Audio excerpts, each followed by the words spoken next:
Holy crap, ladies and gentlemen. We started off with crap. You can tell this one's going to be a little bit different. I do swear during these, Colin, so if you're offended by swearing, screw it. I am fucking offended. Oh, now YouTube's going to ban this. No, just kidding. For those of you that do end up watching this, whether it's before the Performing Hypnosis Summit or after the Performing Hypnosis Summit, this is Colin Chapman. This is a person that normally I let everybody introduce themselves, Colin, but I'm not going to let you do that because you are a piece of trash. No, just kidding. No. I'm actually going to introduce you because Colin, for the first time in about 8 years, made me look at my show and say, that's not good enough. Why am I still doing these skits the same way I did 8 years ago?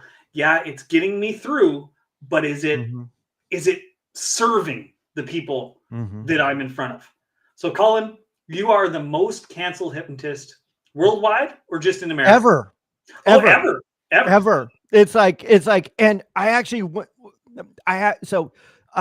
so before we get started, Jesse, I want to, in advance, welcome you as a soon-to-be American. And if you need me to help you learn how to pronounce words like about correctly, I'm here for it. Okay. Sorry, I had to slide that one in there. I couldn't help it. So my hero, and I do not call myself a stage hypnotist. I'm a comedy hypnotist. And my hero is the late, great Jay Medicine Hat. And I've gone in and done some digging. And that was a guy, and he passed in 2012. And there were different things that comedians and hypnotists were comfortable with saying and doing. Things that I don't know. Well, let me rephrase that. Nobody who is performing on a regular basis at a high level is or would do today on either the comedy side or the hypnosis side. It's like to me, he was the greatest. Okay. There are different things that are going to happen entertainment wise in eras. Yep. And I went back and checked, and for the stuff he did that was way, way out there, he never once ended up losing a booking over it. Nobody tried to professionally Epstein him over it. Nothing like that. And so look, it's like we all have bad days at the office. Are there times when I show up and the show I deliver means that they decide not to have me back? Yeah, that's happened twice. Yep. But what's happened 7 other times is I've done a piece of material. I've done a joke. I've done a meme, and people have come after me professionally, taken away bookings. And so yeah, so nobody has been more canceled than me. So this is completely off topic, but that's the beauty of having conversations with you. Absolutely. If we look at the history of hypnosis, we are specifically comedy hypnosis, stage hypnosis. We'll stay in that vein. We've been canceled more than any group in history, really, as far as the entertainment goes. And that goes back to, I'm going to say the bad word, or not the bad word, but the right word. It goes back to certain beliefs, certain faiths, certain groups canceled hypnosis specifically because it was diametrically opposed. As entertainers, hypnotists have had this happen more than almost any other form of entertainment, maybe than porn. And when we look at it like that, I'm going to tell you a secret. And this is a secret that a lot of hypnotists think is the truth. A lot of entertainers think is the truth. A lot of us think that one gig is our career. And I'm going to tell you the truth. It's not our flipping career. One gig matters. It does matter because it can lead to other bookings. But let's say you were canceled by let's pick on somebody that is really easy to pick on. The Southern Baptists canceled all hypnosis. What do you do? So I'll be specific. I'm not afraid to name names. Okay. There are Catholic dioceses who have chosen not to book me. There was one high school reunion that I spoke to the buyer of that, and I explained I'm a comedian and hypnotist. I do a comedy hypnosis show. And he goes, hypnosis? We're Bible believing people down here. We don't need any of that hypnosis. And I was like, oh, so you've seen my video online where I explain where Satan actually talks about how that he's really upset about all the people I'm making laugh. And he hung up on me for some reason. I don't get it. Look, they're not going to hire me. I might as well have some fun with it. That's right.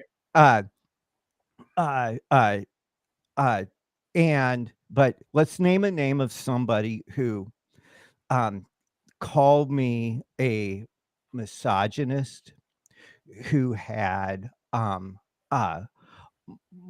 mocked my wife for her mental health issues. And they asked me, when they finally came correct about what it was that had caused them to book the 2 additional shows out of a 3-show deal, they told me what the joke was and asked me if I'd like to make a public apology. And you said no. And I said, you mean for telling the joke that's my wife's favorite joke that I've ever written? It's like, actually, what I will do is I will just tell that joke even harder, which is what I've done. Okay. It's like, look, there have been some shows where I've just thrown that one in just to throw it in. So I'm still doing it. And that was a venue called Comedy Sports. It's part of a chain of improv theaters, and they made money that show. They usually don't. So this brings up a question that I have. As I call myself a stage hypnotist, and I always have, and I'm actually slightly opposed to being called a comedy hypnotist because I do so much more than comedy. I do drama and intrigue and mystery and all that stuff, right? Which is our right, and which is what pissed me off originally about you. It's what pissed me off originally about you, because you were comedy, stick my watch in your ass, comedy, and that's that's not who I am, right? I do a motivational comedy stage hypnosis show, which sounds weird, but it's a whole bunch of stuff, that so much more that goes into it. When you're talking just comedy, do you still have the other elements that go into it as well? The motivation stuff or anything like that laced throughout your show? Great question. And I apologize. And if this answer gets too long, feel free to say, shut the fuck up. Okay. All right. Well, it's been 10 minutes, Colin. I really want to catch the nuance of this. I go in to every show from the perspective that they are, first off, half the people there voted for one person, the other half voted for the other. Okay. Half the people who are there actually have some strongly powerful negative feelings about hypnosis. So Pause for a second. What do you mean by voted for? I mean, it's like in the elections here in the United States. Okay. Okay. Which is why it's like I don't do any of the political humor unless I can say something that effectively upsets both sides, which as hypnotists, we all understand how this works. It actually makes both sides get really, really happy. But Okay. here's the thing: the middle is the people Although that. the middle really loves that stuff, but for the most part, I ain't talking about that stuff. Okay, I ain't doing that stuff. All Yep. right. Um. So my approach is my job is to entertain. That's why they're there. Okay. I'm also there to make a sale. And here's what the sale is. I'm there to make a sale to people who showed up thinking there is no way in hell I am going to go up on stage. I don't care if he tries to drag, which I don't do that. I Mhm. just say, so here's my run of show. Okay, just to give it more context. Yep. I get up, do about 5 minutes worth of stand-up comedy. I use that stand-up comedy basically in a fairly Ericksonian way Okay. to explain what hypnosis really is instead of what Hollywood has hypnotized people to think it is. Okay. Okay. And I use those words with people. It's like I actually paid money to do a survey about attitudes about hypnosis. So I kind of know already that they think it's mind control, it's scary, it's fake. Yeah. Okay. And we can keep going on from there. But I get up there and I lay out for them. Listen, I'm going to break down for you why you want to come up here and volunteer. First off, myself and the other people who end up on this stage are the ones who are going to have more fun tonight than anybody else in this building. Mhm. Okay. The people who are out there are not going to have anywhere who stay out there are not going to have anywhere. You'll have fun, but nowhere near as much fun as all the people up here. Okay. Y'all here for some fun? Thought so. Second, people who come up here are going to get a cool story that their friends aren't going to have. All right. Now, as somebody who loves stories, that's kind of cool. I can tell because I saw some eyes light up when I said that. Some of you like having cool stories too. You might want to come up. Mhm. The next thing is the people who come up here are going to be showing us their personalities. And I'm going to do everything in my power to make you look freaking awesome in front of your friends, front of your families, everybody else here.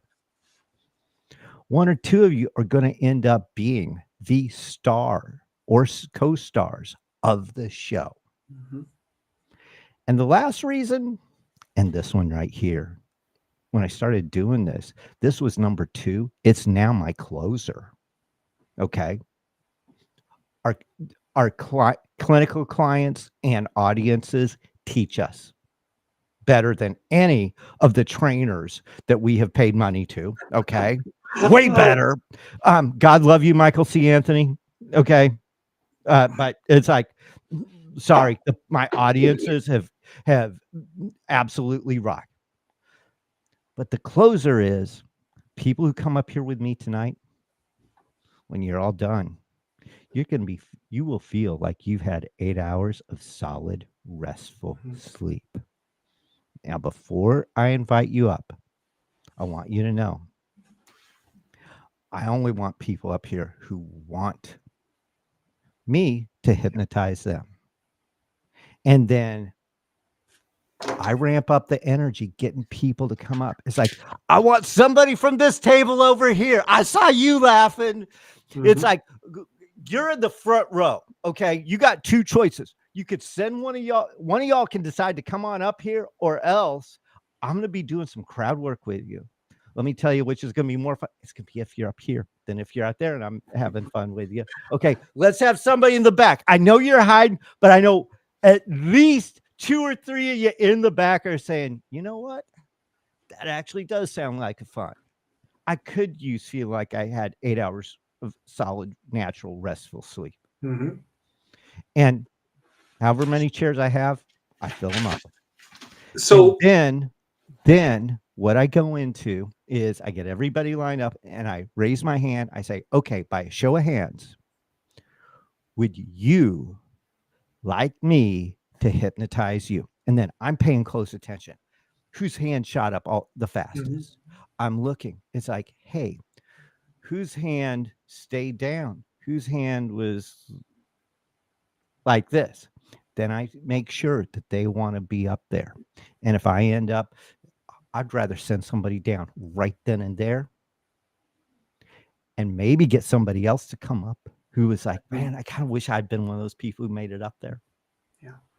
And I got and it's like, and then I start doing hilarious suggestions. And I don't do any of the hot and cold. I don't do anything that any other hypnotist would recognize as a suggestibility test, because books and balloons are boring. Okay, I'm sorry. My job, it's like, this is my personal perspective. No, it's like, if I'm the only person that sees it that way, I'm okay. Okay, with that. Okay, it's my take.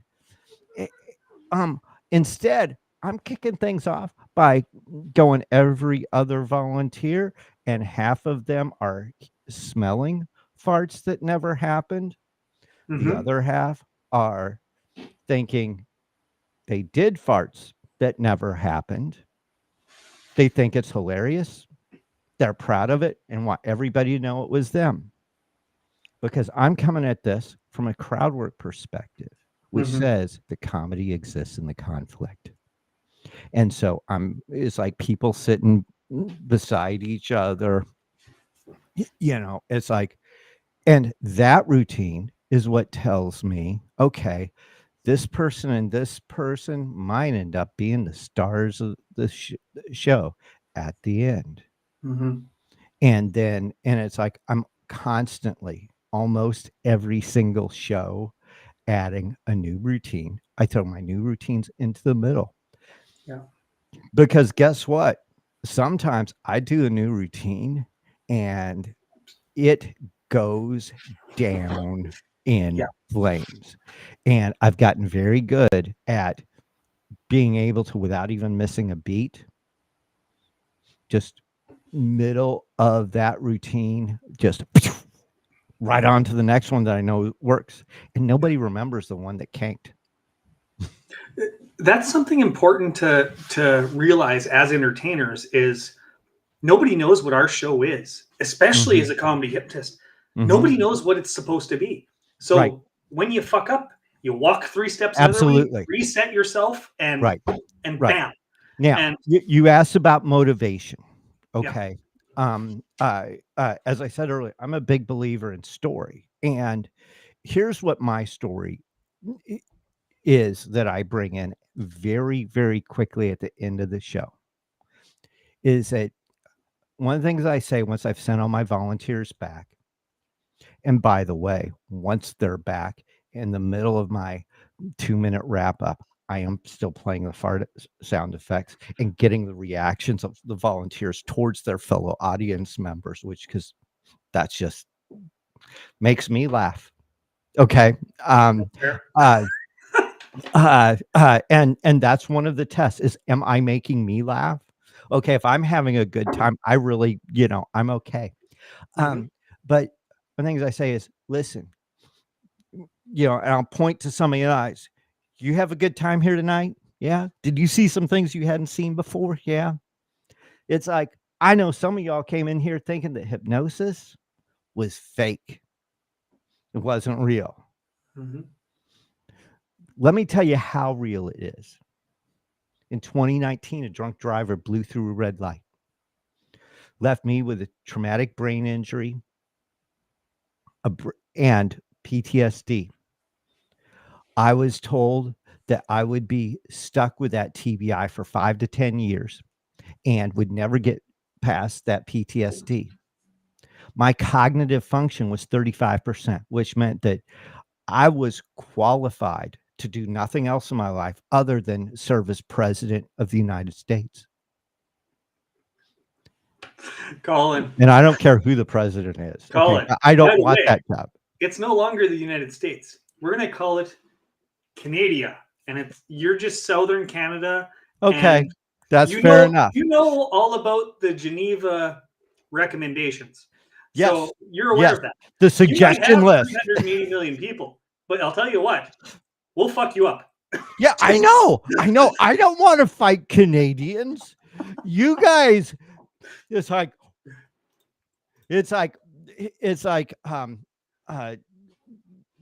yeah, you guys are, it's like, what line? Okay. It's like, no, we don't, it's like, and let's be honest, that's from World War One. It hasn't got any better here. There's nothing here to do except screw in the snowbank and fight polar bears. Yeah, absolutely. Absolutely. And so I said, when I realized that I was no longer a functional human being, I literally was, and it depends on the type of show and type of audience, which way I say this. I'll either say, like my wife said, has been telling me for years, I really had lost my damn mind, or like my wife keeps telling me, I really was a retard. Yeah. It's like, I knew that wasn't going to work. And I was also at a point where I didn't even want to get out of bed in the morning. And I also knew what my clinical clients had done to succeed. And I looked at the examples that I had learned when I served in the military. And what I learned, what I knew from all that is that I was in trouble because I didn't want to fight anymore. And I needed to find a way to stay in the fight. I'm not going to sit here and tell you that hypnosis cured my TBI or PTSD. It didn't. That would be magical thinking. But here's what it did do. I got up every morning and I did self-hypnosis. And on the mornings when I couldn't bring myself to do it, I had a recording on my phone that I had made just for that.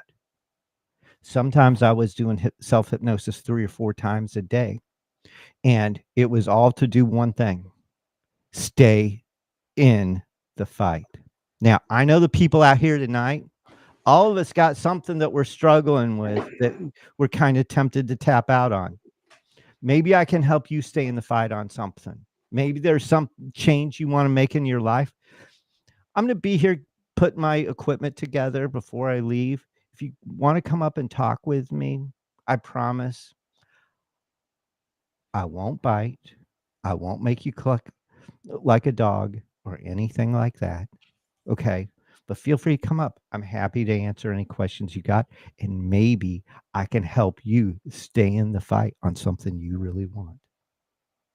So that's how I handle it. I handle it at the end, and then I follow that with a joke.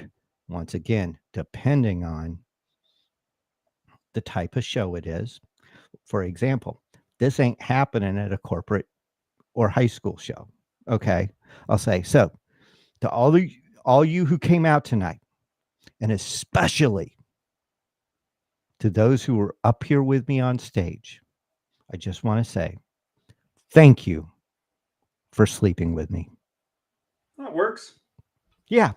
And so that's how I put my show together. You know, I'm going to insert a little part of me in here because you've been generous. I was homeless during COVID. I went through a divorce and I was homeless for 2 years. I stayed in my truck, never missed a single child support payment, people. That's important. I got 3 kids. And that now goes into the end of my show because Mhm. during COVID in Canada, we had a 10-person maximum for a long time in a group. You weren't allowed to have more than 10 people. Yeah, we're fucking commies, everybody. Anyway, and we were shut down for almost 3 years. So during Mhm. that time, while I was homeless, I couldn't perform stage hypnosis. I went and I got a job at Home Depot because I Mhm. couldn't do anything else. Mhm. The government wouldn't actually allow me. And within a year of starting performing again, I said I'll never be homeless again, and I bought a house, and Mhm. I got back on my feet within a year doing hypnosis. And at the end of my show, I always say, ladies and gentlemen, I really want to thank you for having me here today. You allow me to make my dreams come true. So if you're having an event Mhm. and you want to bring me out, I want to make your dreams for that event come true as well. Come talk to me after the show. And I share a little bit of my story throughout the show as well, which Mhm. is why I asked if it was all comedy. Mhm. And because originally, when you were first speaking, you were really pounding it in Mhm. about comedy, comedy, comedy. And I think that really off put a lot of people because of how uh, intense you were, if that makes sense. And Mhm. they may not have told you, Mhm. but I know a couple people who thought you were really intense with it. But the beauty of PHS, which is what we're promoting, everybody, by the Mhm. way, Yeah. is that Performing Hypnosis Summit. There's links below. Go check it out. Come on out and learn Mhm. how to do stage hypnosis. What really set me off there is that you're a human being. Yeah, I know Mhm. it's weird, but we all come from different aspects and we all have Mhm. something else to contribute. When I first met you, I thought you'd been doing hypnosis for 2 or 3 years because that's usually where the comedy comes in. But you've been doing it for almost 15 now, and Mhm. you see a lack in our industry Mhm. that is there. Having the same show that people were doing in 1986, it's not 19 fucking 86 anymore. Change your ways. Literally from when JFK was born. And Was alive rather. Okay. It's like there are routines that were being done then. yeah, And it's like I understand that the line I took and the way I did it has been intense. I think that's a generous term. Because yes, guess what? I came into this doing my best to lead a revolution. I believe that what we do is absolutely freaking cool. It's awesome. And we get to bring an entertainment to the table that stand-up comedians don't have the ability to yeah, do. However, that also means we have an obligation to take our art seriously and have some pride in what we do and continue to create. Dave Chappelle is at the peak of Mount Everest hmm in the comedy world. I got a really clear idea how much he writes every day. Why is it I am letting somebody who already made it to the peak outwork me and not create more? Okay. I Okay. agree. Why would I do that? Okay. It's like I'm not as good as him. I need to work harder. Yep. Okay. It's like and and and it's like NASCAR, which you will be allowed to become a fan of soon. Okay. NASCAR, there's a term in NASCAR called cooperation. Okay. When these guys are on the track, they're beating and banging, putting each other's lives at risk every single lap at sometimes close to 200 miles an hour. But the second that checker flag drops and the last car is in the pits, they're talking about and they're actually working to help each other. All right, there might be a few hands that get thrown right after, but it's like things calm down and some of that might end up being for TV. But it's like, but at the end of the day, all those drivers are helping each other out. Yeah. And it's like, yeah, in theory, Jesse, you and me are competitors. A Not really. lot of other businesses, I said in theory, a lot of other businesses, oh, Jesse does the same thing that I do. I'm going to help his social media platform. I'm going to help him. Yeah. No, I want to help you. It's like I'm an easy dude to track down and get in touch with. If somebody thinks that I might have some little piece of information that might help them go to a next level, Yeah. I want to offer that. I want to be here. Why? Because the better my show gets, the more that ultimately helps you. The better your show gets, the more that helps me. Yeah. And I want one of us to get a Netflix special. Because You if the know, day that happens, all our fucking phones are gonna fucking ring. yeah, yeah. And here's so I've been in it for this is year 19 for me. Mm-hmm. And here's why PHS is important. From 1936 until about 2025, well, 2020, whenever the first PHS was, there was no real combining of everyone's ideas. There was 12 guys in the US and in Canada that was the whole fucking industry. And they controlled everything. And some of those guys, I'm sorry if you're listening, gentlemen, but you did the industry a disservice by having the same show for 40 years that was in the encyclopedia. Yeah, it's still funny, but now it's a history piece. And they collaborated with themselves, but they didn't bring new people in. And they didn't teach new people some of the tricks that they have. And they didn't teach people what they should be charging for a show, even when they first start. I was lucky enough to have a mentor that said, charge $1,500. And this was 20 freaking years ago. And he said that from the start. I see a lot of guys going out now for $350, which is the same thing that they charged back in 1986. And I'm talking full-time pros. It's not just the comedy that needs to be updated. It is how we serve our clients, the type of marketing we're doing, and most importantly, for us personally, the serving the clients is actually the most important part. But for us personally, is raising our prices to a fee that actually makes sense for us to make a fucking living doing this. Because at $350, unless you're doing 300 shows a year, you're fucked. Sorry for swearing so much, everyone. I apologize, but that's the truth. Yeah. And it's like there I'm because this is about money on that stuff. You can pull back. I usually will not name names, and I'm not going to in this case. There is one person I'm thinking of in specific who has one of the better shows out there. Yes. Who gets a lot of work, who, when you factor in this individual's travel time. I know exactly who you're talking about. I can name names, but I'm not going to. Yeah. Okay. Yeah. Because they're a legend in the industry. They are. They're an actual legend in the industry. If it's the same person. I don't know that I would say legend in the industry. Well known. I would say it's like we'll talk about this offline. Yes. When we're not being recorded by anything except my good friends at the National Reconnaissance Office.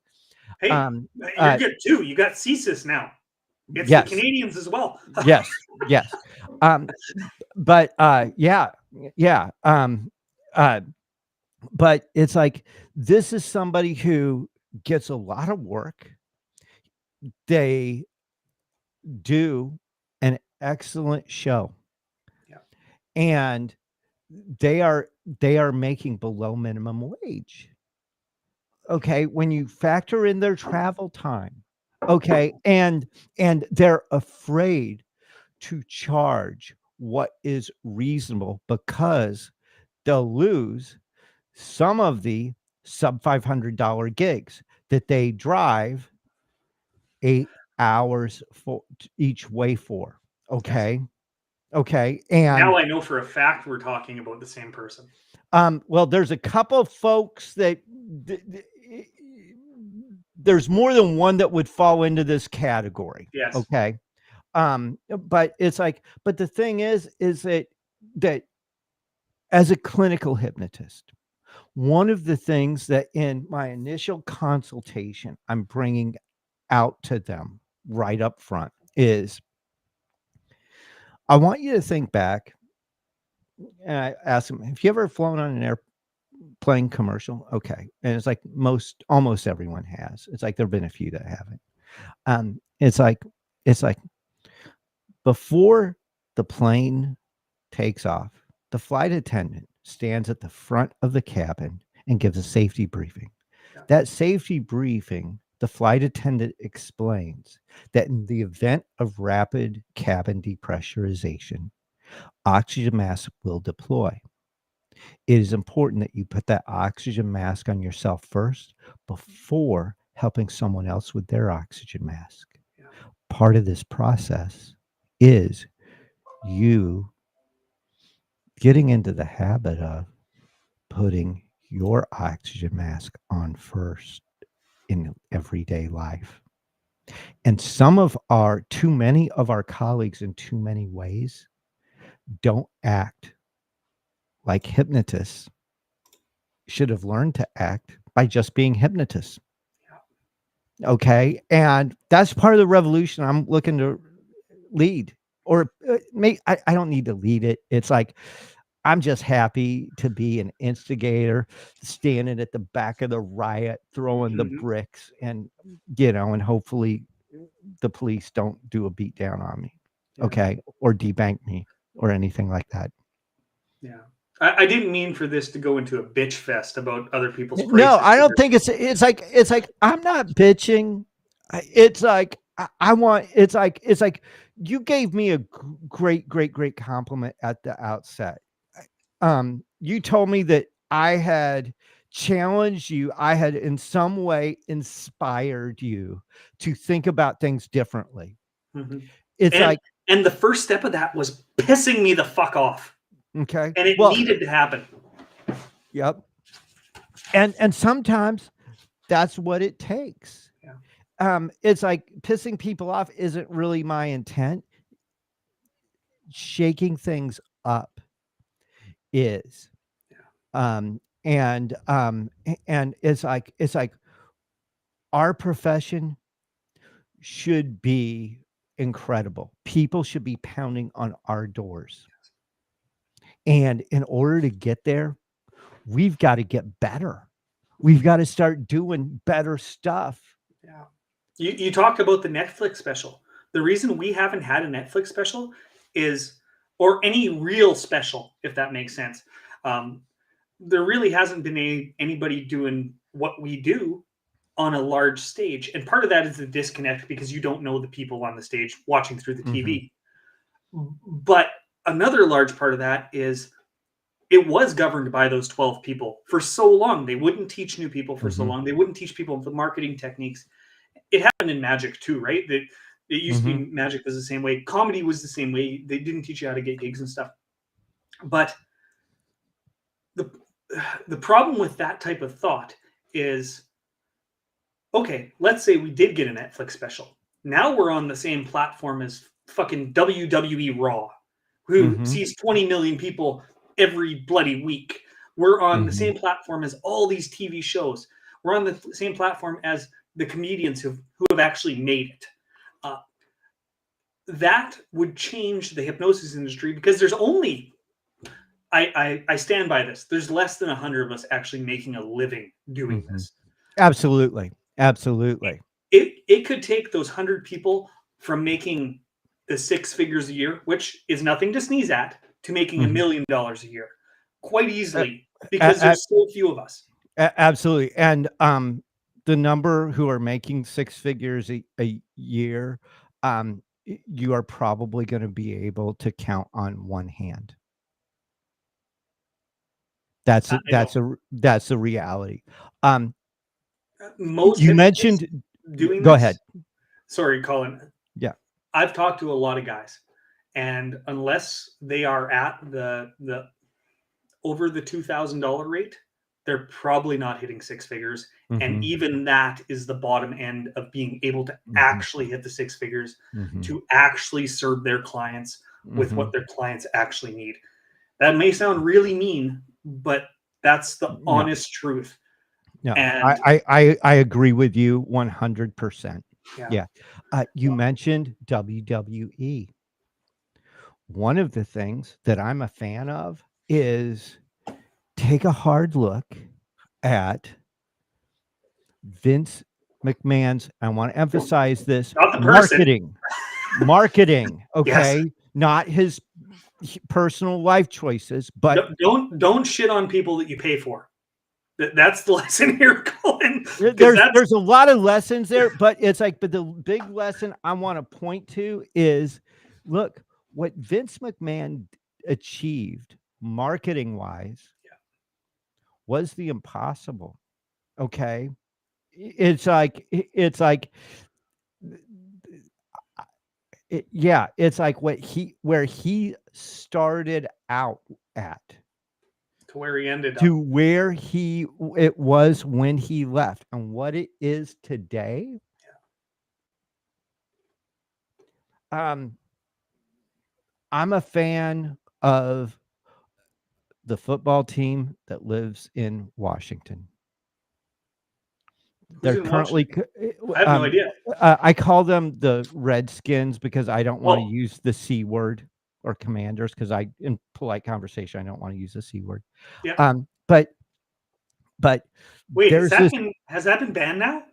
Well, it might be, some part of it might be coming back. Okay.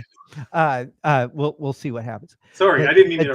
There's a super fan on X called the DC Hype Man, and he after this one huge victory this season against the Chicago Bears, he really is a hype man. He goes on there and he does this thing. Tomorrow morning, no, right now, I want you to go out there and tell your friends, why not us? Why not us? And then I took his audio and then I created a piece of music and made it an entire song. And to my fellow hypnotists, I want you to look at the WWE. And then I don't want you to look at your friends. I want you to go in the bathroom and look in the mirror. And I want you to say, why not us? Okay. If you're listening, ask yourself, why not us? I can give you an answer. It's like, you can answer for you. You can answer it why you think a bunch of us will never go into the bathroom and have that conversation with themselves. But you know what? If just one person does go into the bathroom, look in the mirror, look themselves dead in the eye and say, why not us? Something's going to happen. And they're going to have a conversation with one of our other colleagues. And they're going to ask, why not us? And they're going to start to see greater and greater things happen. People are going to start looking at the title of your podcast and they're going to say, they're going to say, what the fuck? Maybe I should find out what the hell Jesse Lewis is up to. Yeah. And say, why not us?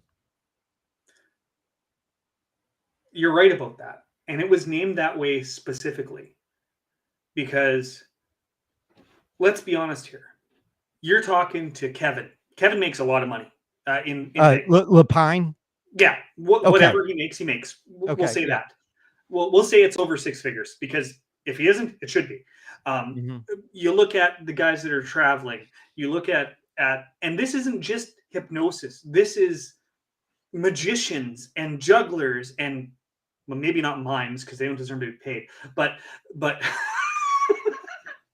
sorry, but entertainers in general, right? You look at them and the percentage of us that are actually hitting that 6-figure mark, and I don't know if you are or not, Colin, but the percentage of us that are actually hitting that 6-figure mark is negligible.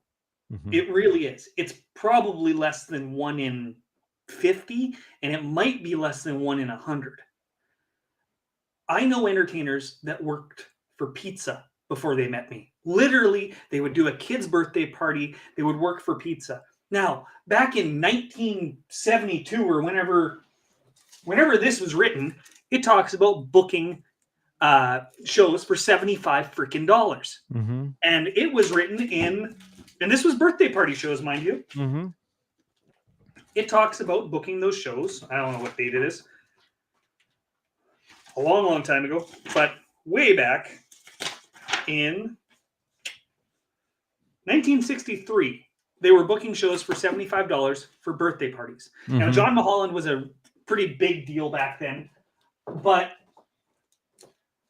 why are people still charging pizza to work a birthday party as a magician? Why am I able to go charge $4,000 for a show, but another hypnotist can't charge $400? And Jesse, I just pulled this up on Grok. That $75 today would be worth $775. Yeah, which is more than the 100, the 300, the $500 that a bunch of folks are taking. yes. Okay. It's and that's a kid's birthday party by a magician. Yes. Okay. And no bad mouthing to magicians, no bad mouthing to hypnotists. We all try to do our best, but we have to understand at some point we need to pick up the book on marketing as well as the book on how to do a palm trick or how to juggle. And Jesse, I think you have very well served the community by openly sharing some of the things that have happened that will lead to your success. Well, it pisses people off that I talk about this, that you're not supposed to talk about money, religion, or politics. Bullshit. Mm-hmm. Bullshit. Talk about all of them. Because if you don't talk about money, that's what's gotten our countries into a lot of problems, right? Is okay, you're a stage hypnotist, but you're also working at McDonald's to make do. Well, if you're working at McDonald's, and there's nothing wrong with working at McDonald's, but there's a big difference between that. What's minimum wage down there? In some states, it's like $7 an hour, right? So it's like you get so it's interesting that you bring that up. I believe the last time when I for health reasons I am not going to eat McDonald's. It's like I've had some real success in my journey health wise. But last time I walked by one, I saw a help wanted sign out front. I believe it was $15 they were offering. And so, which is for an 8-hour shift, 8-hour shift. $140. Is that what it is? Yeah. It's like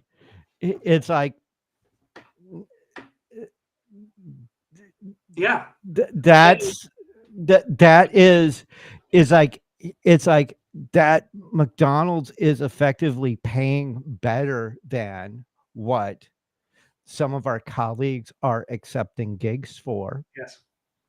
Is on them. I was looking on Gig Masters because I've got a couple students that I teach how to actually book a higher paying show. And I was on Gig Masters, I think it was in Dallas, and there was a guy charging $150 for a hypnosis show. Meanwhile, I go to Gig Masters in Saskatoon, and it states my price is $3,600. And I get it. Now, what is the difference? The only difference, I will say that that $150 guy probably does a better show than me.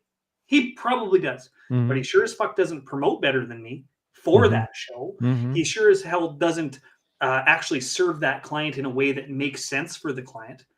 And I think that's what you're trying to do with the comedy stuff. We want to serve our clients in a better way. Yeah. Now, we've barely talked about your talks. Right. Can Let's talk I, about your talks. yeah, can I share my screen real quick? Yes, absolutely. Go ahead. Okay. All right. And, sorry for being so off tangent. No. This is a conversation. So what I'm gonna, so this is on X. Yep. Frequently dead named as Twitter, where over 1 million people have seen my material over the last year. And one of the things I've got on there is a music video. And here it is. The cheese tax video. Nice. Yep. Let's see. Mojo's the boss, Maya's his crew. Cheese tax collectors coming for you. Daddy better pay or there's no escape. The IRS is barking, seal your fate. Mojo and Maya, the IRS elite. Cheddar detectives can't compete. When they sniff out your stash, it's all over. Daddy's hiding pork rinds under the sofa. Mojo leads the charge, teeth like steel. Ma's the brain, she's closing the deal. Cheese dead as tremble, pork rind hoarders cry. IRS hounds making daddy comply. Okay, back to us, hopefully. There we go. Back to us. It worked. The technology worked, everybody. Awesome. So that music video started off with a picture of Maya, who's the boxer. That's your dog, right? Yes. Just to make sure. Yes. Who's a boxer mixed with God knows what. And Mojo, who's walking in here right now, he is a Border Collie Corgi mix. I took pictures of both of them, told Grok, which is X's AI. It's one of a whole bunch of AIs that I make use of. Is it free? If you are a premium user on X, and I encourage everybody to be a premium user on X for a whole bunch of reasons. If you want to get into that, reach out to me. Easy to track down. It created a picture that made them look exactly like a couple of anthropomorphic canine IRS agents. And the dogs look like the dogs really look. Okay. And then I took that image and I fed it into an AI. Which one did I look? It's like they're so Kling AI, which is generative video. I did image to video generation to create that entire video. My dogs don't walk around wearing clothes on 2 legs, tearing shit up. Okay. Now they do really conduct nightly cheese and pork rind audits on me. Okay. I created that piece of music, one of over 1,200 pieces of music that I've created by going into Suno, giving Suno my concept, some of the lines I want to use, and having it generate a Suno. I go into ChatGPT to do this first, have it craft a Suno AI prompt. I go into Suno AI and it generates the music. That music, no humans involved. It's yours too. Yeah. It's yours. Yeah. And the reason why we care as hypnotists about this, first off, to all you fellow hypnotists of all flavors who think social media is beneath you, you are smoking some more powerful stuff than what Snoop Dogg is this afternoon. I hate you, Colin. Okay. It's like, it's not beneath you. It's where your customers are. Okay. Once again, that 1 million people have seen my material. That's kind of cool for starters. Okay. It's like I have people every day telling me that I gave them a laugh, which is my why. And I know my why, and it's to help people laugh. And when you go on social media and you decide you're going to use a clip from your show that uses some music that you legally don't have the right to use, guess what? Whatever momentum you've built up on social media, it can be taken away forever. Yeah. Like that. And that's just simply because you use somebody else's stuff. Well, it's like you can even, and see, this was one of the things that got me into AI music. I was legally using YouTube's creator library for music. And I kept getting these notices that this, because of the sound you used, this video will not be shown in the territory of Iran. Yeah. This video will not be shown in the territory of North Korea. This video will not be shown in the territory of Russia. All places where the US has some beef with folks. Okay. Yep. And at first I was like, well, I for sure ain't doing any shows in Tehran. So if they don't see my show, I don't care. Then I figured out what the punchline on that little joke was. When they shut down a territory, they completely removed videos that were blowing up from the shorts feed. And then I realized that was also kneecapping me on TikTok. And all the rest of them. All the rest of them. It's like they're all different. Okay. They're all different. But at the end of the day, I realized, okay, I need to own my stuff. So I started playing around with AI music, and I have absolutely zero musical talent. And I started using my own AI music as my hypnotic induction music. I started using my own AI music in other videos. Because guess what's really cool? It's like I did a bit where in the Martian translator portion, the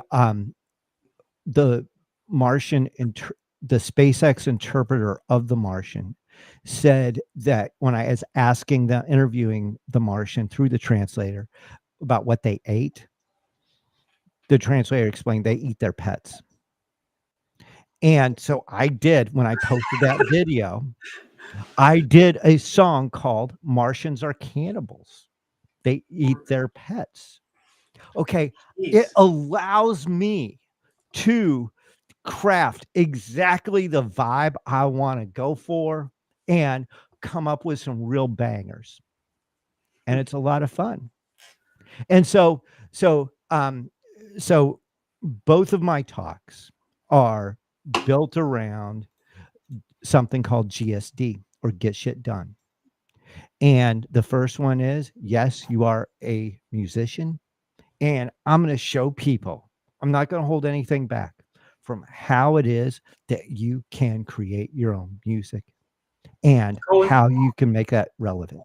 I want to pause because there's an argument here that I hear from entertainers all the time, that I hear from people who are against AI all the time.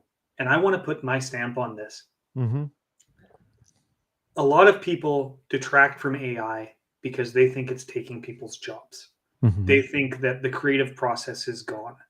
And I'm going to make a statement before I let you continue. Oh my God, the trains are coming through.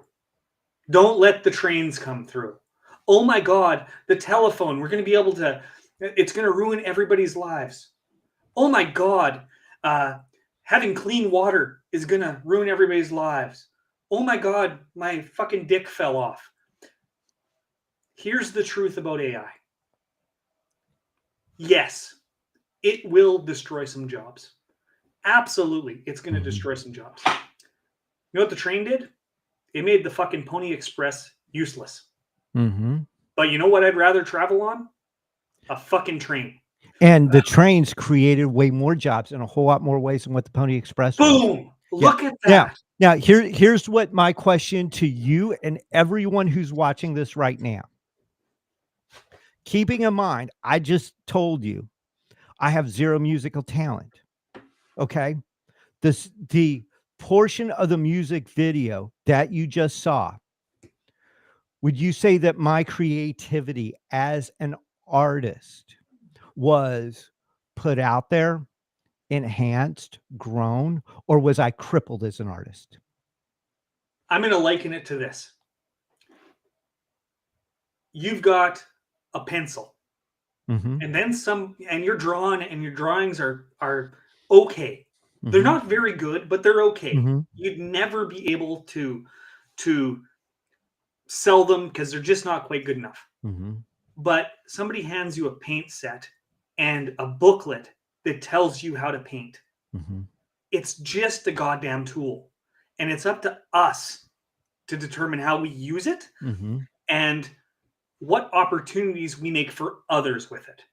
I'm going to give you an example. I have a virtual assistant from the Philippines. It is not worth it for me to hire that virtual assistant and pay them unless they use AI to make their job easier. It has created a job for my virtual assistant because they can get done 5 times as fast, 5 times as much output. It's like Henry Ford starting the bloody production line, right? Before that, it was each car is made piece by piece by piece. And now it's a production line. It goes through, and it created so many jobs. AI, you remember the cartoons we used to watch when we were kids? And it was fucking flying cars and shining buildings. And people didn't have to fucking slave away working 120 hours a week. Guess what AI can do for us? Yeah, that's what AI can do. Absolutely. And it's a musical instrument with what I just showed you. Yes. It's like, and here's the other thing is that I'm actually taking hypnosis routines and jokes that I write in collaboration with ChatGPT that I have trained so much on both things. Okay. I've trained it how I speak on stage. Okay. It has been given hours and hours and hours of transcript of me talking. Okay. So it writes the way I talk. Okay. It knows that, and it does an awesome job. I give it these routines, these jokes, and usually I will give it 3 at a time. Once I'm like, okay, these are close. And I'll say, okay, I would like you to evaluate these 3 jokes. I want you to tell me which is the best and assign each one a score of 1 to 100 and explain, excuse me, what and explain why. And then it is, without pulling any punches and without being mean, it actually knows the art. It understands the art. It understands the science. It understands the techniques and what they're called of both comedy and comedy hypnosis. It understands how I think about both. And the analysis and breakdown it gives me, wow, do I learn so much so fast. And it's like, I get to take a look at it, and on something where I see things differently than what it said, I get to have a back and forth conversation with it, just like you and I are having. You get to train it. to what you Yeah. want.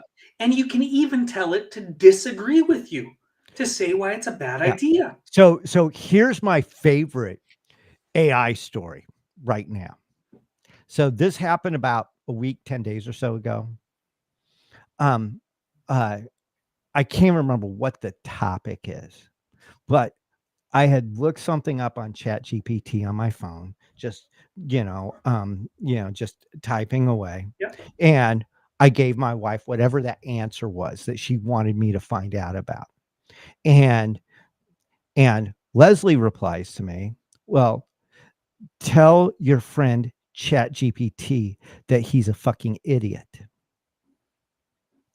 And ChatGPT's mobile version and desktop as well has a little button you can hit where it will do voice, where you speak to it in voice and it answers you. The voice that I have chosen for ChatGPT is a very professional African American gentleman. Okay, sounds a little bit of We very might have the white. same voice. We might. Okay, we only have a few to choose from. Okay, Yeah. a little bit of a Barry White vibe there. And Yeah. so I hit the button. I says, "Chat, my wife just told me to tell you that you are a fucking idiot." And it's like, well, Colin, she has a fair point. However, I'm not the one who married a guy who spends all day talking to me. Wow. Now, I will admit, I have given chat training. License to be a dick. No, I went further than that. I've Oh, given it training on roasting and crowd work. nice. And chat went right for my wife's throat. Didn't hold back. It was crowd work 101. It's like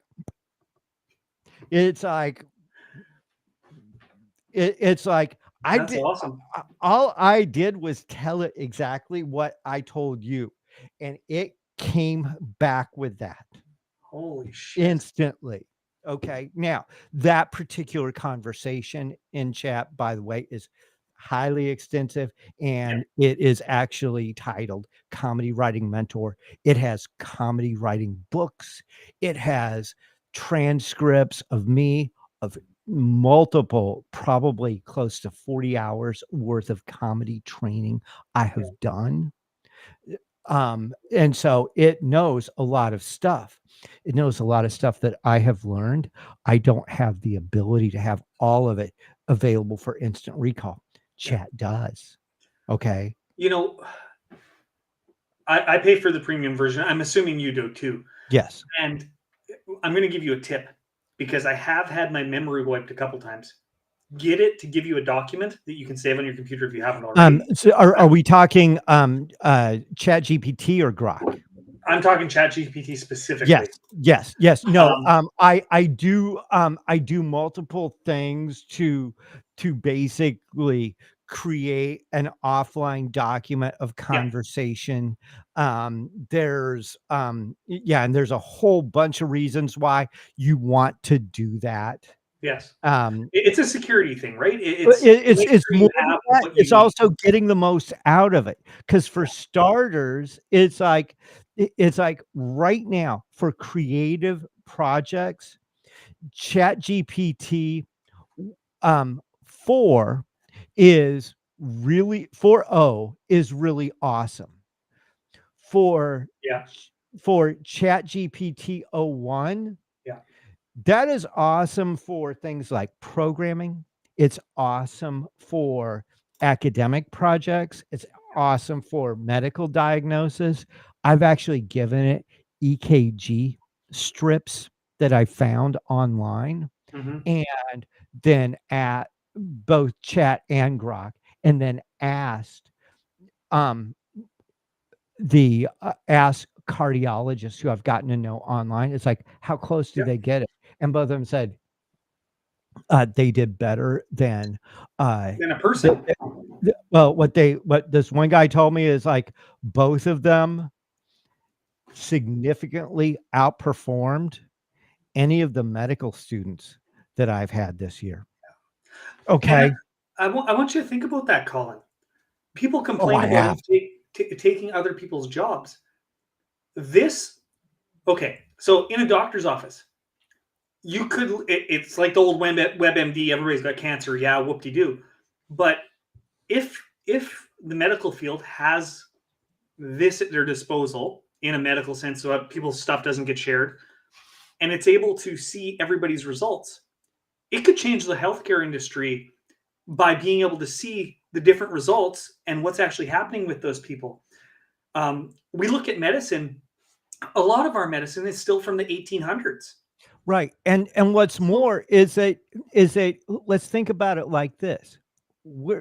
It's like, yes, everybody's job is at risk. Okay. If you think your job isn't at risk, it's It like is, it is. no matter Okay. what it Okay. is. Okay. And the first place where it's at risk from is not from the AI, it's from your competitor who is doing what I'm doing and going all in on AI.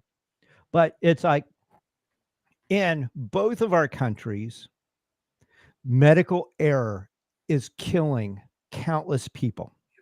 AI has the ability to go from medical error in the 30, in some cases 70% rate, down to 1, 2, 3% in other cases. And it's able to, the crisis in my country is the cost of medical care. Yeah. The AI is going to be way less expensive than some dude with $500,000 of student loan debt. And in your country, actually, your crisis is you might not have to pay for it, but you might not have to pay for it because you're going to be dead by the time they get to you. Okay. And this can solve that. Yeah. And in both cases, both things, all the way around, we're talking about changing and saving people's lives for the better. There's a secondary portion to this, Colin, and about AI specifically. Neither me or you, and I know this is in your heart, neither me or you are talking about letting the machines do everything. Mm-hmm. We are talking about training the machines to do a specific task that they do very, very well, but they still have human input and have the machines pick up on shit that we don't pick up on, especially in the medical field. I don't know how the hell we got on this. but it actually is on point. Yeah. It's on point. It really, truly is. Because it's like we have the ability, and somebody in this conversation might have asked Grok and ChatGPT to write a marketing plan for the Comedy Hypnosis is Amazing show, as in the way that Vince McMahon would do it. Dude, my marketing speech is about this. Okay. I had Vince McMahon in there, but after the controversy, I took it out of the speech because, yeah. It's like that Vince McMahon allegedly did some things he shouldn't have done. Okay. Doesn't change what he did do. That Michael Jackson allegedly did some things that he shouldn't have done doesn't change the fact that he was a groundbreaking, incredible artist. It doesn't change his art. Whatever is true, okay, whatever is true about Diddy, the human being, does not change what he did artistically. Yeah. Okay. It's like I don't have to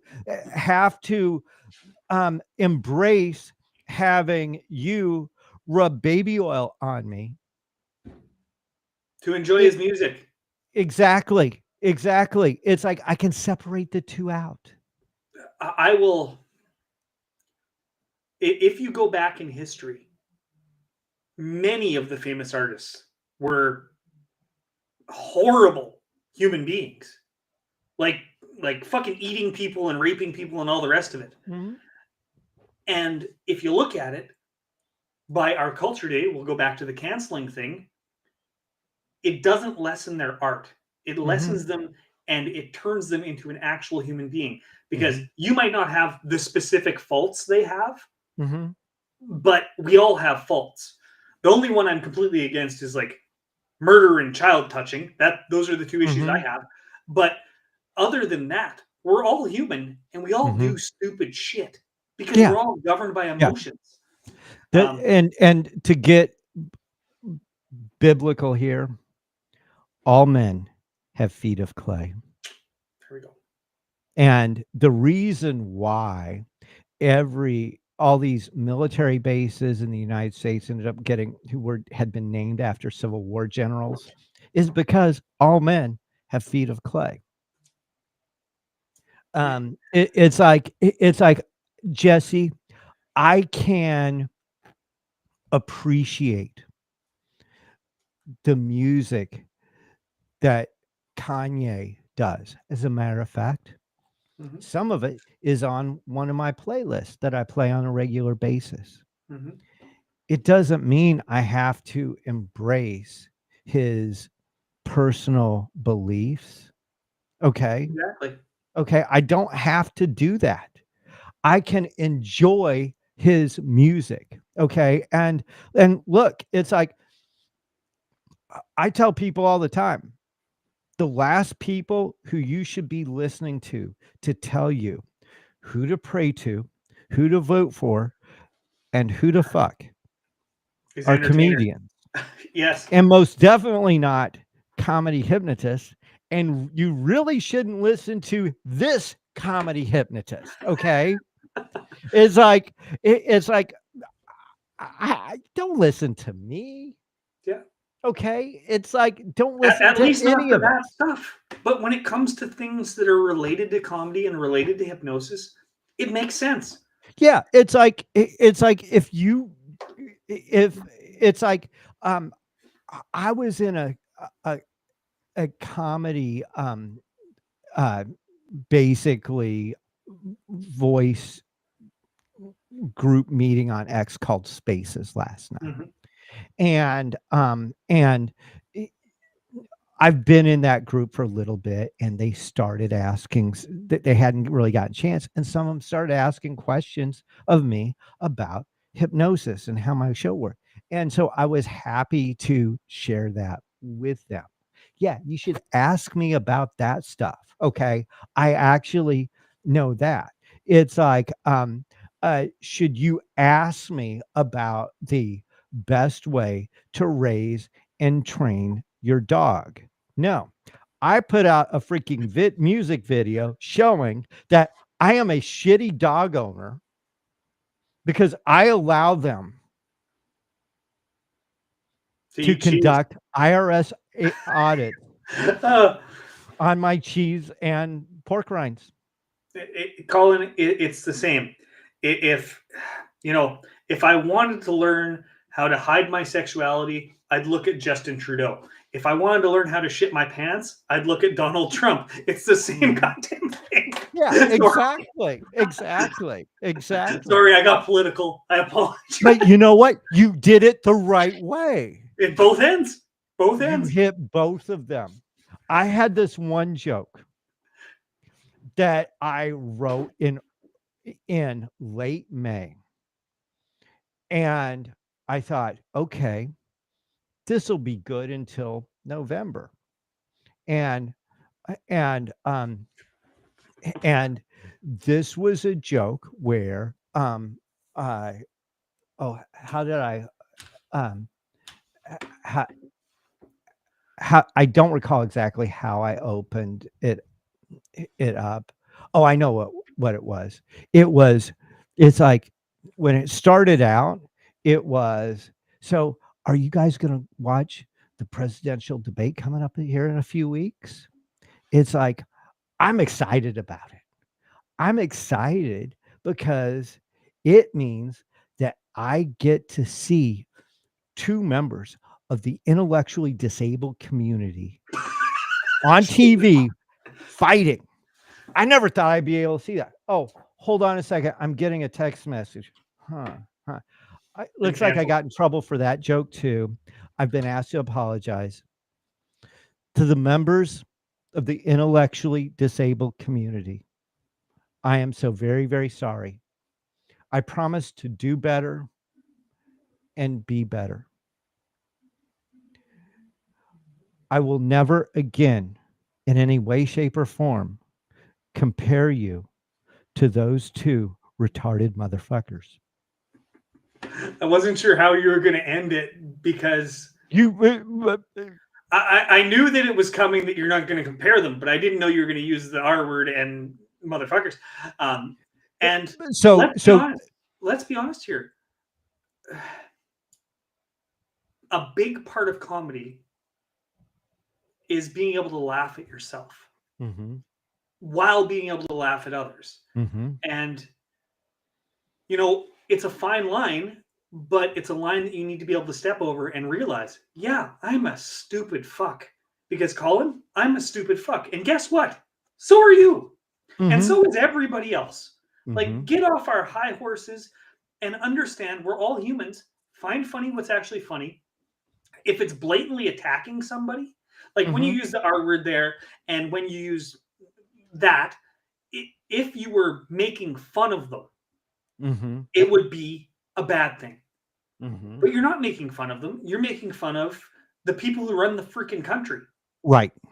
And it's like, and I can't think of anything more patriotic of a joke to do than one where I horrifically insult what was at the time the current and former president of the United States. Yeah. And here's what happened when I told that joke.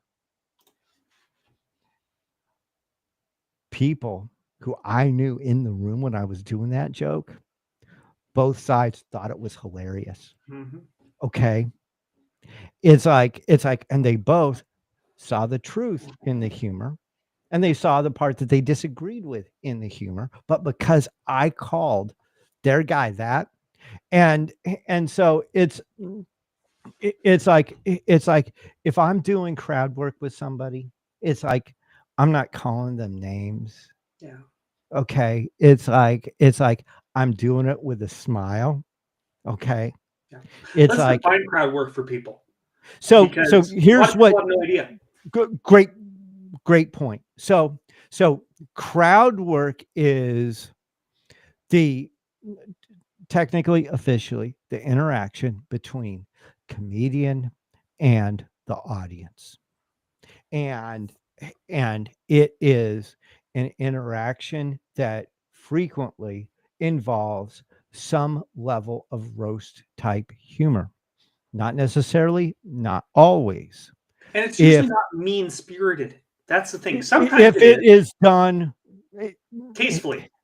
It's like the people who do it best, they aren't doing it mean.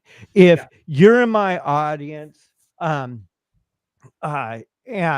it's like something that I kind of opened up with, bringing up you being a future American, that kind of thing. Okay. It's like, you're not Justin Trudeau. Okay. Nope. Okay. It's like, you can't, it's like, however much pride you have in your country, you probably didn't take what I said as a personal attack. Okay. No.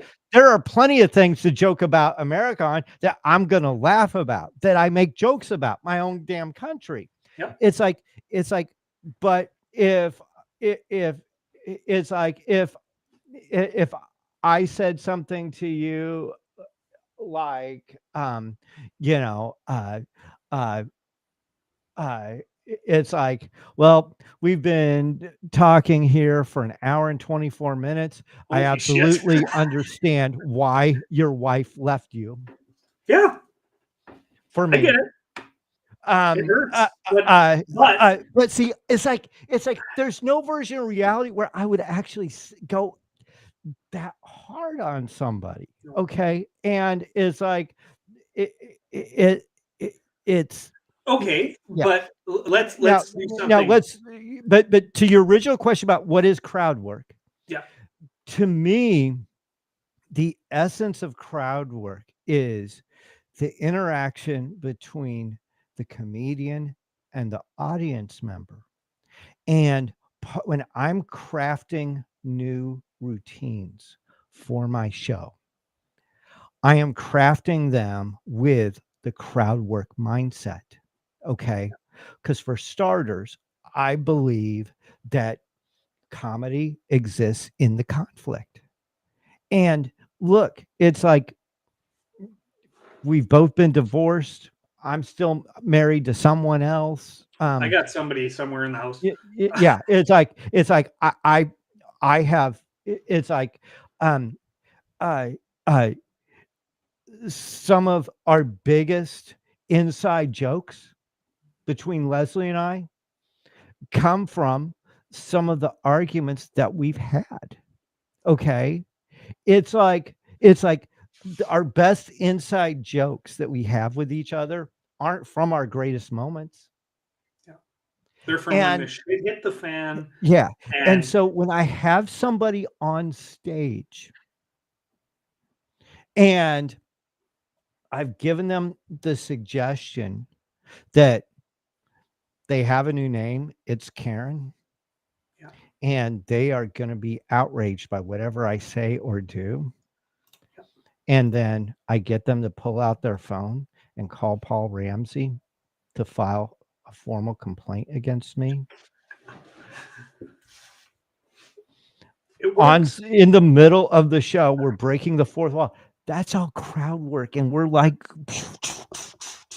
Yeah. okay. It's like a scene from the Matrix when we're doing that. Yeah. I think as stage hypnotists, a lot of us, not me personally, but a lot of us have come from the arts where Mhm. they're not comedy, but specifically things like magic or theater and stuff like Mhm. that. And when I was talking to Michael Brody, he actually brought up breaking the fourth wall.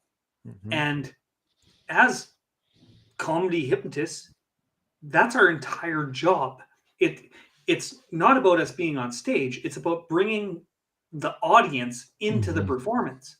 Mhm. So I don't think there's any other art form that really does, maybe improv, that really does that, where Mhm. the audience is the show. That sounds Mhm. weird, but it's the truth. If you have Mhm. an audience that's not Mhm. interacting, it becomes part of the show.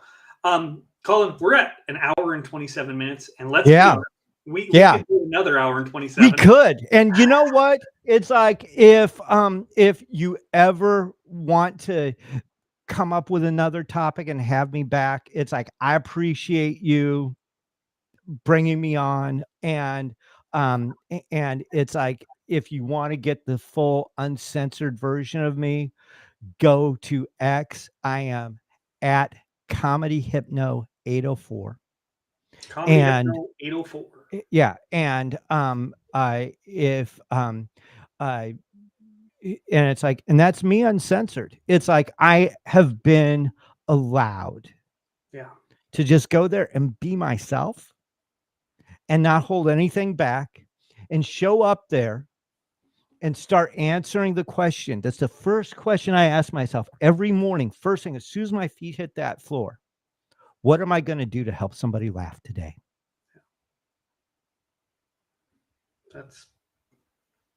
It's an important thing. Mm-hmm. I'm glad you said that, because I have a different question for myself every day. Okay. You mind sharing? You don't have to, but So I'll give you some backstory. I work a maximum of 40 shows a year. That's all I Okay. want. I know people are like, whoa, you should be working more. You should be working more. Guess what I'd rather do? I'd rather sit downstairs at nighttime and have supper with my kids and my wife. So I always ask myself, how can I make today another day when I can sit down there and actually have a connection with my family? Because that's super important to me. And how I do that is by performing hypnosis shows where I get paid. We get paid really well for what we do, Mm-hmm. but we also work a lot more than most people. ask. Mhm. So Yeah. that's Yeah. that's Yeah. that's my question. Yeah. Because at this point in my career, I'm pretty stable, and I don't have Mhm. to continually work on that other Mhm. stuff. Before we end off, I do want to talk to you afterwards because Okay. before we end off, believe it or not, my screen went blank and I don't know how to get it back. So the two Yeah, talks I'm we're doing at Performing Hypnosis Summit are yes. Two talks. GSD, yes, you are a musician, and GSD, you are a comedian. and that's fantastic. Yeah. And the following year, you're going to do a talk on GSD, set up your business with Okay. AI, because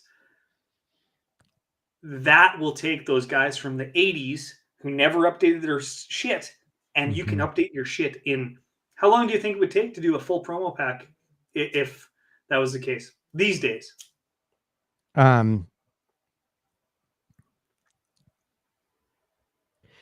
I think it depends on how many assets you're walking in with. Yeah. But it's like If I think if you have all your assets, you already have your messaging on point.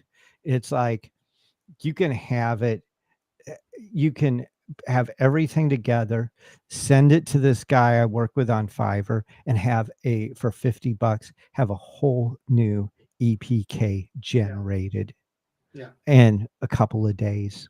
yeah, It's like, but your time out of pocket, it's like today, it's a 30 minutes out of my life. yeah. And Okay. it's the same for me. Yeah. I've got ChatGPT trained now how to do proposals, and I've got a video maker that automatically puts that proposal out there, and everything from basic contracts to all that stuff. Yeah. The hindrances to this business that were there 20 years ago, this shoots in 4K.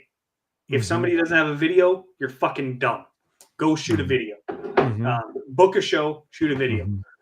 Same with promo pics. You don't have to go to a photographer. You can get that stuff. Let's close this out, Colin. Thank you so much. Yeah, and, thank you. Stick around. I'm going to hit the end stream. Everybody, Okay. Performing Hypnosis Summit. There's links down below the video. Come check us out. And you can tell this is the longest interview I've done, by the way, Colin. Let's end that stream. Okay. Bye, everybody.